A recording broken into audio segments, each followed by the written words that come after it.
was sick last week. This week is, I don't know. It's Right, cold. okay, stop talking.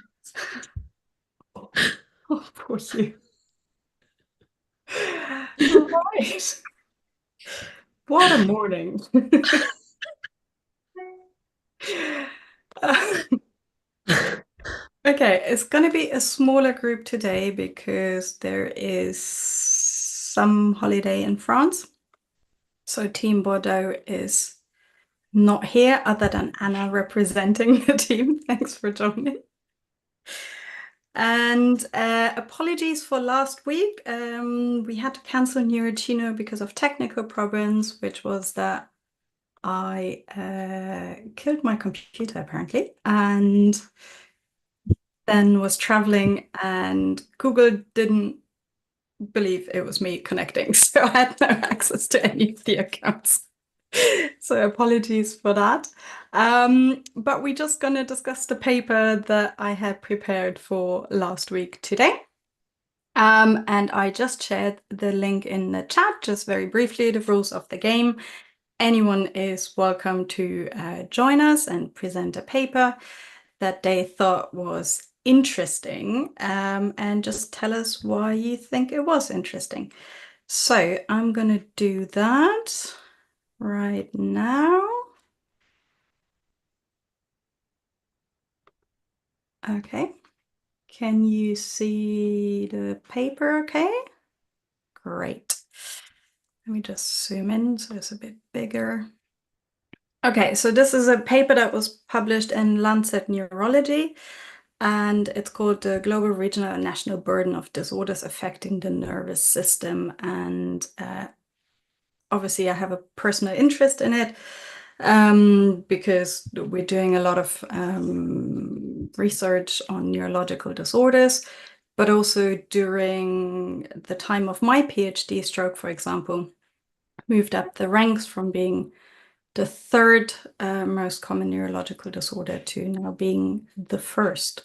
So I thought this was quite an interesting read. Now, that paper covers a lot of ground. So I'm just going to give you a quick flavor, and they basically start with the premises that the increase in life, not what I wanted, just wanted to admit Valentine. With the premises that the increase in life expectancy is one of the greatest achievements of the health services around the world. And there's also an increase in age-related neurological disorders, such as the dementias, Parkinson's, stroke.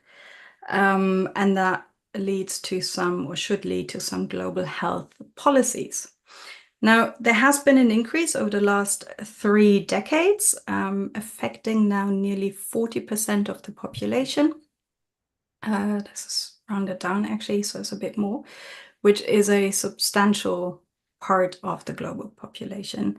And they also make the point that many people don't know about, I noticed over the years, but I always thought it was 80%. In this paper, they actually say 84% of strokes could be avoided with the proper risk factor management. So while our teams are mainly on the side of predicting outcome and recovery, there's actually a big effort that should go into avoiding it altogether rather than trying to fix it after. They also make the point that not all neurological burden is related to aging or the aging population, and they define burden as a combination of prevalence, severity, and death. Now, in May 22, the World Health Assembly published a intersectorial global action plan. And the aim was to estimate the burden of neurological diseases, also using an expanded group, and we're going to come to that in a minute, of conditions, and also look at the causes and the consequences of neurological disorders.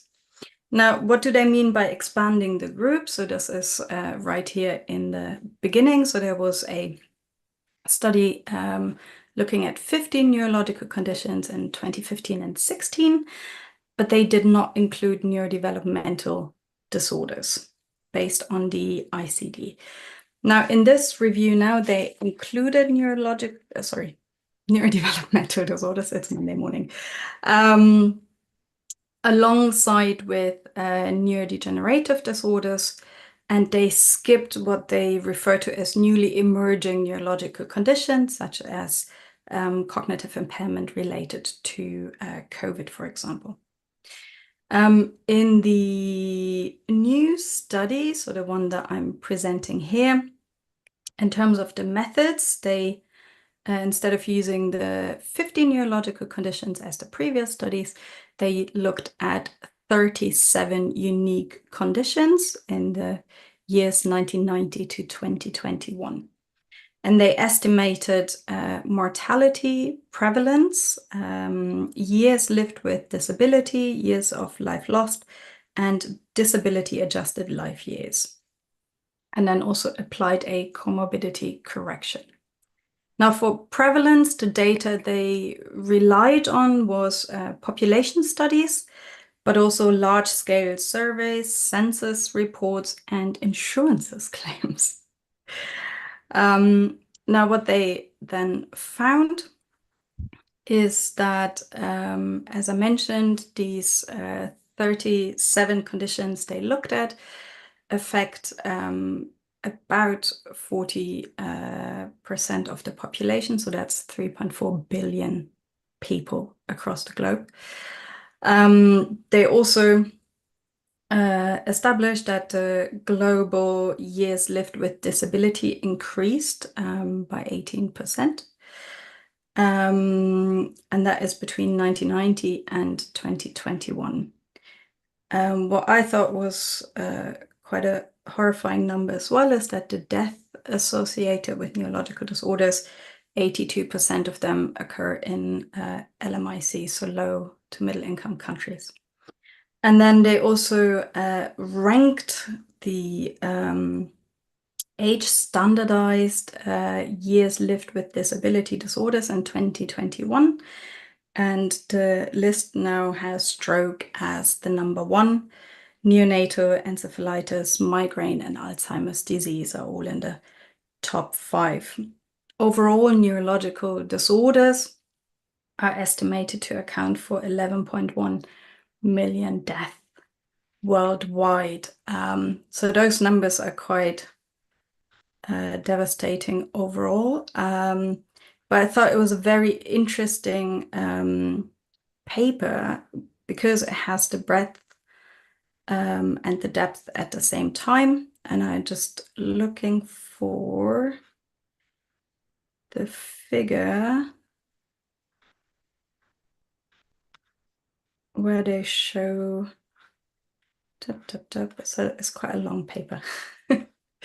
Sorry for the scrolling. There should be a thing that you just jump to nice figures. Here we go. So here's basically a heat map of all the disorders they looked at, and then their global ranking and split by regions around the world. And we can see that stroke is now fairly consistently the number one neurological disorder. And as I mentioned, when I started my PhD a little while ago, that was still number 3. So that's rising quite fast. But I also thought this was a very intriguing way of visualizing the ranking of the disorders across the globe. Now, the rest of it is all the numbers, which I don't think makes sense to go into much detail, but I'd be happy to open the discussion and get your thoughts and ideas about this topic. There you go. Any questions? I saw Eva's hand first. Yeah, thank you for the presentation. Do they talk a bit more about how it came to rank the first in these years since your PhD? Yeah, so as I said, they looked at the mortality, the prevalence, the years lived with disability, the years lost, and the disability adjusted life years, and then put that together basically. But what are the things that have happened so that stroke now is the number one? So are we eating worse? Are we exercising less? Those kinds of things. It's a combination of things that have happened. Also, they said they excluded COVID from most of the analysis, but we know that there was a surge in stroke cases in the early days as well. So yes, it's a multifactorial aspect that led to the increase.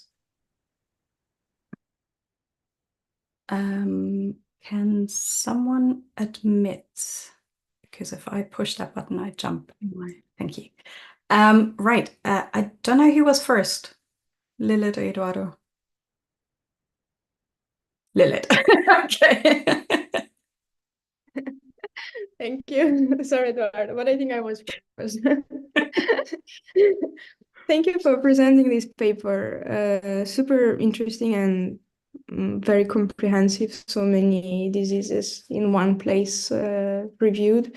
I was wondering, you mentioned that I think you said 80% of cases can be prevented, right? Do they talk more in details, for example, which neurological disorder might be more preventable than the other ones, or are there rankings for that?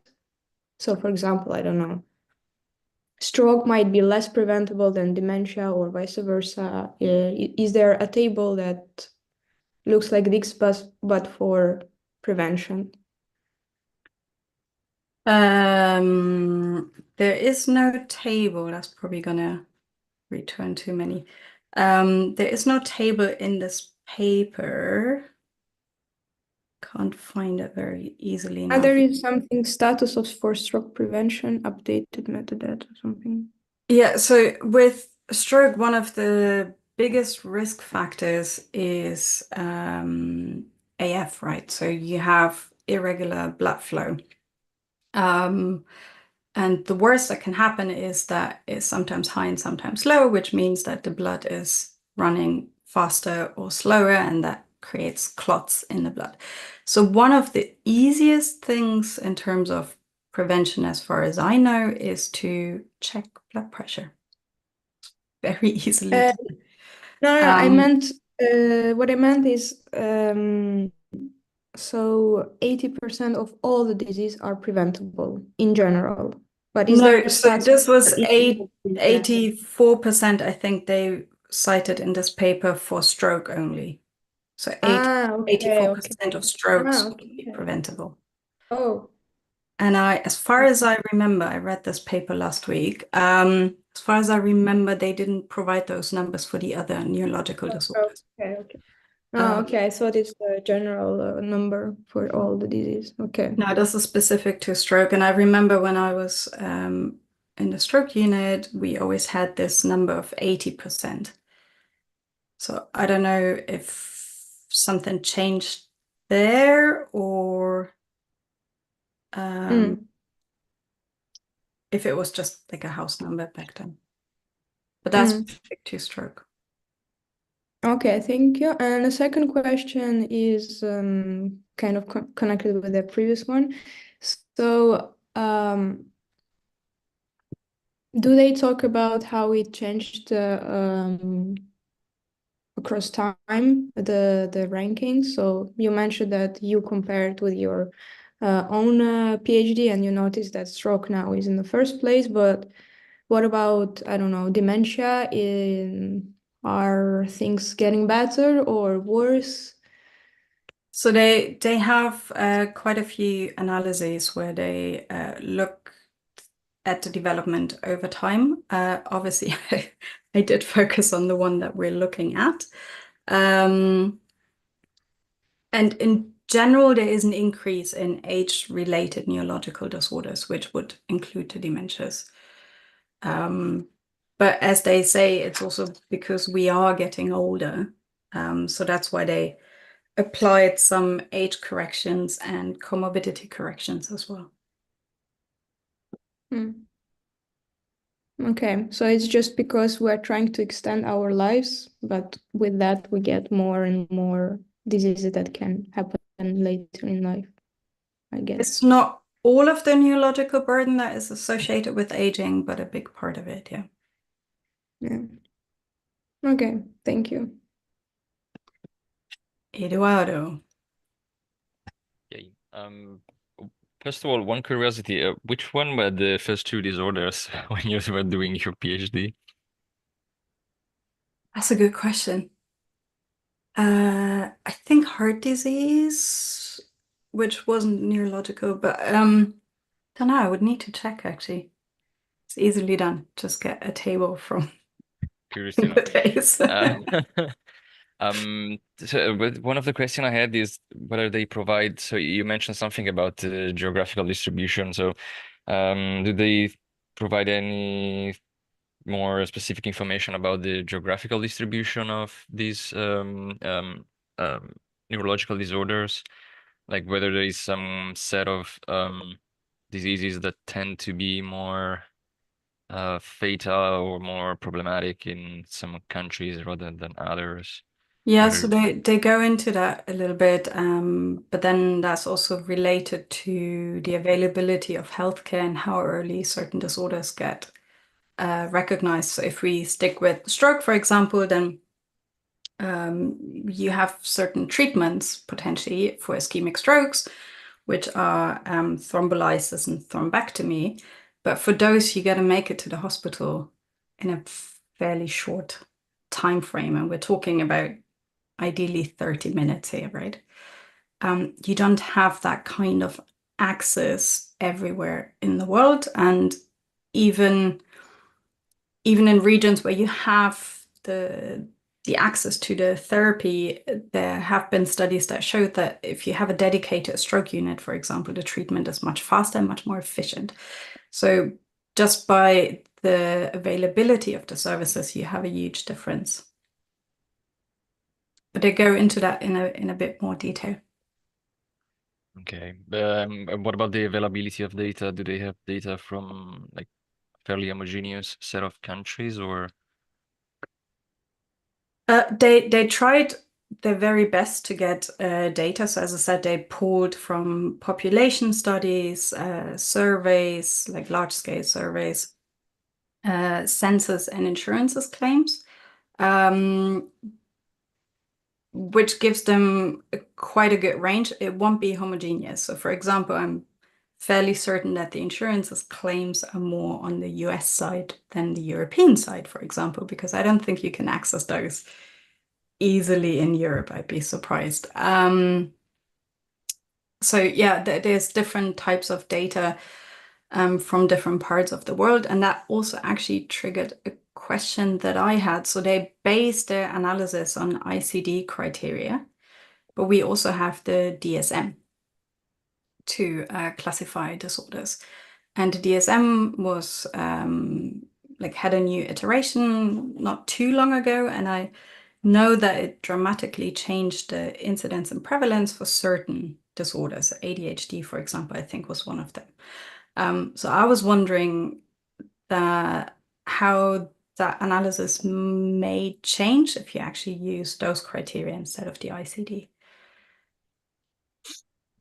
And that's, again, different in different countries. Okay, thank you. Okay. Valentina. Hi, Steph. Thank you for presenting this paper. It's really interesting. I was wondering, do they go into details on, and I'm sorry for going back to the topic, do they go into details for this big number, so 86% of stroke that could have been prevented, like predicted and prevented? Because it's a huge number. So I was wondering whether they could have been actually prevented, or delayed or managed? Because again, 86%, it's a really big number. And I was wondering whether there are like other factors, genetics. So you can keep your blood pressure under control, but eventually a minor stroke could happen.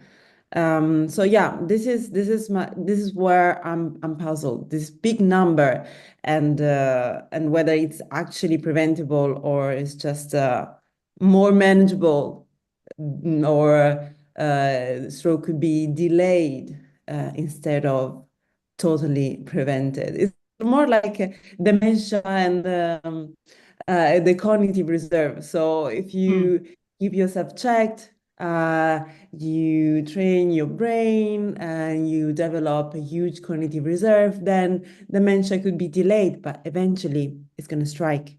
So yeah, this is my thought. Interesting question. So, as I said, this number is not new. I used to hear the number 80%. Now in the paper they say 84%. And the whole idea is that there's certain risk factors that just make it way more likely to suffer a stroke at some point. And a lot of them you can positively influence. Now, there will always be a remainder of strokes that are caused for no, at least not yet identified reason. But I'm not aware. So in that particular paper, they don't go into being able to prevent it like completely or just delay it.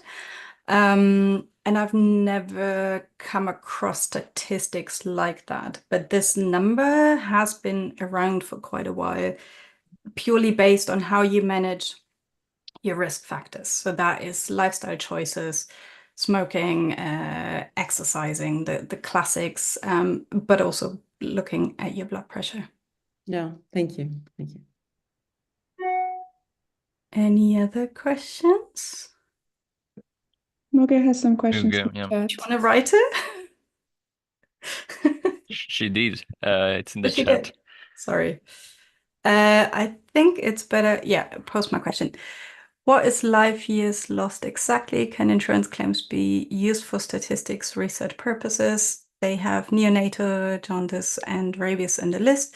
These are not really neurological, but can affect the neurosystem. But there are so many conditions that affect the neurosystem. So where do they draw the line? That a very good list of questions. So the first question, what is life years lost exactly? I think, if I'm not mistaken, that is an estimate of premature death. So statistically speaking, how many years you lost due to the disease instead of not, which is probably an inaccurate way of describing it, but that's how I understood it. Can I insurance... think, sorry to interrupt, I think the life years lost is the like days and years lost that you can't work, for example, can't function fully as before. So that Those are you're, the years lived with disability, no? but life years lost as well, like that's also related to work and whether you can, whether you can basically live your life without the burden or not. Okay. They actually did a very good job in defining all the terms in the beginning of the paper. So we can easily look that up. The second question, can insurance claims be used for statistics research purposes? As I already mentioned, I think in some parts of the world you can use them more easily than in other parts of the world. But again, no expert. It's just something that you hear a lot more from US-based research than European-based research, for example. But I don't know what the rules are, or how you go about getting that data.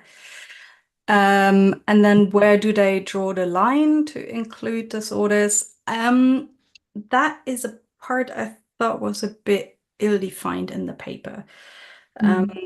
So, for example, they include neurodevelopmental disorders such as autism, but I haven't seen ADHD, for example. So I had the same question, and I didn't really find the answer in that regard where they draw the line. Okay. Yeah. Thank you. I'm very curious, Muriel, how you came out with rabies. Is it so spread across the world? But yeah, you can text in the chat. No I worries. think It's in it the was list, in though. one of the tables somewhere, Yeah. right? I think It's that's actually in the figure. Oh you yeah, see where right you here. Oh wow.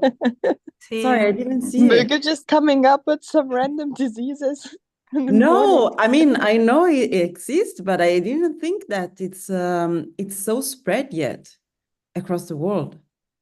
Rabies, interesting.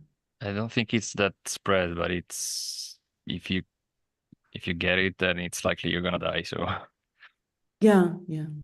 Well, we can actually, let's find it here. Rabies. It's more spread than other disorders. Okay, sorry, Miguel. It wasn't you. Also regarding the DALYs, so Steph, we were both right. The definition Brilliant. from WHO is one DALY represents the loss of the equivalent of 1 year of full health, meaning that DALYs for a disease of health or health condition are the sum of the years of life lost due to the premature mortality and the years lived with a disability due to prevalent cases of the disease or health condition in a population. So basically, it's the mix of both. Yeah. So in this paper, they list them separately, though. So then it'd be interesting to see how they manage to tease it apart. But Right. thanks for checking. Sure. Very educational Monday morning. As it should be. That's the whole point of Neuroccino. Okay, I don't see any more hands up. So I stop sharing my screen. Thanks for engaging in the discussion. And we have at least one more Neuroccino next week with Mugge on stuttering, I believe, the neurobiology of stuttering. Yes. And then today was actually Michel's turn, and he offered to do the week after. So we're gonna have two more, and then it's already time for the winter break. Wow, that went fast. I know. Crazy. We're gonna do a new raffle, new Yeah, we need a new randomization. rotation list. Brilliant. Thanks for joining this morning. Have an exciting week in science, and I see you next Monday. Bye.